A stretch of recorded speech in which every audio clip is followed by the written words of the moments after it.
এবারের বাজেটে সরাসরি প্রভাব পড়তে যাচ্ছে জনগণের পকেটে, কারণ 9,38,000 কোটি টাকার বিশাল বাজেটের রাজস্ব আয়ের লক্ষ্যমাত্রা পূরণে বাড়ানো হয়েছে বেশ কিছু পণ্যের শুল্ক ও ভ্যাট। চলুন জেনে নেওয়া যাক নতুন বাজেটে কোন কোন পণ্য ও সেবার দাম বাড়ছে।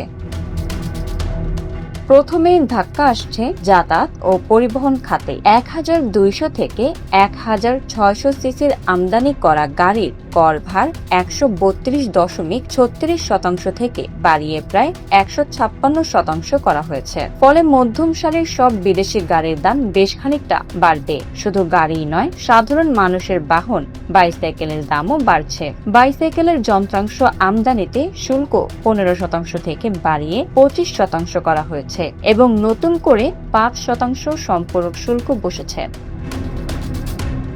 ধূমপায়ীদের খরচ এবার অনেকটাই বেড়ে যাচ্ছে। নিকোটিন গ্যানুস ও পাউচের উপর সম্পূরক শুল্ক 300 থেকে বাড়িয়ে 350% করা হয়েছে। এছাড়া প্রতি 10 শলাকা সিগারেটের সর্বনিম্ন মূল্য স্তর নির্ধারণ করা হয়েছে। নিম্ন স্তর 62 টাকা, মধ্যম স্তর 92 টাকা, উচ্চ স্তর 160 টাকা এবং অতি উচ্চ স্তর 210 টাকা।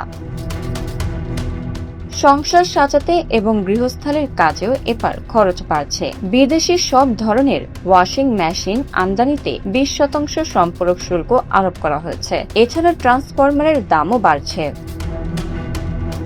শৌখিন খাবার ও প্রসাধনীর বাজারেও বড় বদল আসছে। সুগার কনফেকশনারি, কফি ও তৈরি খাবার আমদানিতে শুল্ক বাড়ানো হয়েছে। বিশেষ কাজু বাদামের আমদানি শুল্ক 1 ও 5% থেকে 1 লাফে 25% করা হয়েছে। এছাড়া বিদেশি পাঙ্গাস মাছের ফিলেটের ওপর 20% সম্পূরক শুল্ক। মধু আমদানির ন্যূনতম শুল্কায়ন মূল্য $2 থেকে বাড়িয়ে $7 করা হয়েছে। নারীদের রূপচর্চার কিছু পণ্যের দামও বাড়ছে। বাড়ি তৈরির খরচও বাড়ছে।